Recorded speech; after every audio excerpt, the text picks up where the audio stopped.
আমি ইউরোপ থেকে ডাক পেয়েছি। এই দেখো ইমেল। দলিত সম্মেলনে আমি পেপার পড়তে চলেছি। মা, আমি কৃষ্ণকলি মাহাতো, MA PhD। আমি যার কাছে PhD করতাম সেই প্রফেসর আমাকে রায়চকে নিয়ে যেতে চাইলেন। আমি বললাম, কেন? রায়চকে কেন?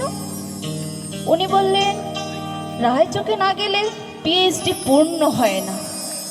আমি বললাম, আমি আপনার ফ্ল্যাটে যেতে পারি। উনি আঁতকে উঠে বললেন, না না, আমার বাড়ি না। আমার PhD 1 বছর পিছিয়ে গেল। আমি ফোন করলাম, স্যার আমি রায়চকে যাব। হোটেলের ঘরে তিনি আমার মুকুট মণিপুরে হাত দিলেন, আমার সাঁওতাল পরগনার রূপ খুলে ফেললেন। হা হয়ে দেখতে থাকলো আমার বাঁকুড়া, আমার পুরুলিয়া। আমার 2 অগ্নিগোলকের কাছে মুখ নিয়ে এলেন। তখনই চিৎকার, আগুন আগুন আগুন, আমি পারবো না। সেদিন আমার প্রফেসর আমাকে ফেলে পালিয়ে এলেন।